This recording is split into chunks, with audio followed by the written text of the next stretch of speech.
গত বছরের জুনের 2 তারিখে আমার যতটুকু মনে পড়ে যে হাইকোর্ট থেকে রিভিউ যে রায়টা হয়েছে, তারপরে যদি আপনি দেখেন এখন কিন্তু জুন 1 বছর 1 মাসের মতো চলে গিয়েছে, এতটুকুও কিন্তু অগ্রগতি নেই। এখন আমাদের উদ্বেগের জায়গাটা কোথায় জানেন? আমরা কিন্তু বিচার ব্যবস্থার উপর পুরো আস্থা আছে। উদ্বেগের জায়গাটা হচ্ছে সেখানেই যে প্রতিটা যে ধাপগুলো আছে, লোয়ার কোর্ট, তারপর হাইকোর্ট, তারপর সুপ্রিম কোর্ট, তারপরেও কিন্তু একটা স্টেপ থাকবে যে প্রেসিডেন্সিয়াল পার্ডন। এই যে স্টেপগুলো একটা থেকে একটা পার হওয়ার মাঝে যে জায়গাটা, ওখানে যে থমকে যাচ্ছে, সেই জায়গাটাই কিন্তু আমাদের উদ্বেগের কারণ। যেটা ভাইয়া বললেন একটু আগে, যে এই জন্য আমাদের দাবি হচ্ছে যে সুপ্রিম কোর্টের রিভিউ খুব দ্রুত শুনানি শেষ করে, এবং তারপর যে প্রসিডিউর আছে যেটা আমি বললাম যে প্রেসিডেন্সিয়াল পার্ডন, ওই জায়গাগুলোকে যত দ্রুত সম্ভব এই বছরের মধ্যেই শেষ করে আমরা চাই যে রায়টা যেন কার্যকর হয় দ্রুত। বিচার হচ্ছে, বিচার চলমান, সবই বুঝলাম, আমরা রায় হয়েছে একটা, রায়টা যেন কার্যকর হয়, সেটা যেই হোক ফাইনাল রায়। আমরা জানতে চাই ফাইনাল রায়টা কি রিভিউর পরে, এবং সেই রায়টা কবে কার্যকর হবে। আমরা চাই এই বছরে আর কয়েক মাস বাকি আছে, 6-7 মাসের মতো, এই সময়ের মধ্যে যেন সবগুলো প্রসিডিউর কমপ্লিট করে আমরা চাই রায়টাকে কার্যকর দেখতে চাই। এটা 1 নাম্বার।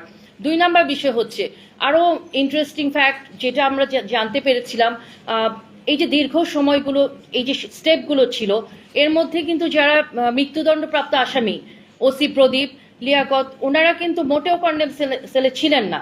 বহাল তবিয়তে কিন্তু একদম ভিআইপি, সেই ওই একটা খুব ভালো অবস্থায় ডিভিশন সেলে ছিল তারা।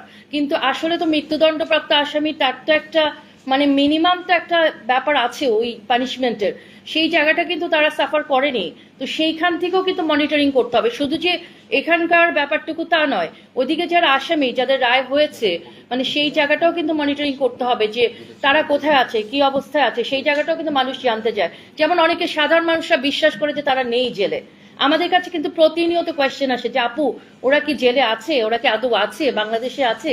তো এটার তো সঠিক উত্তর আমিও দিতে পারবো না, কারণ আমিও জানি না এক্স্যাক্টলি কোন জায়গায় তারা আছে। আমরা জানি হয়তো জেলে আছে, কিন্তু কোন তবিয়তে আছে সেটা আমরা জানি না। তো দুটো বিষয়, একটা হচ্ছে এই বছরের মধ্যে বাকি যে দুটো ধাপ রয়েছে, একটা হচ্ছে আপনার সুপ্রিম কোর্ট রিভিউ, আর একটা হচ্ছে প্রেসিডেন্সিয়াল যে ব্যাপারটুকু, পার্ডনের ব্যাপারটুকু আছে, এই দুটো ধাপ শেষ করে এই বছরের মধ্যে রায়টুকু যত দ্রুত সম্ভব কার্যকর করা আমরা দেখতে চাই, একটা পরিবার হিসাবে, ভিকটিম পরিবার হিসাবে। এবং যারা আসামি আছে বর্তমানে জেলে, তারা তার যেই অবস্থানে থাকার কথা সেখানে আছে কিনা, এই মনিটরিংটাও দরকার।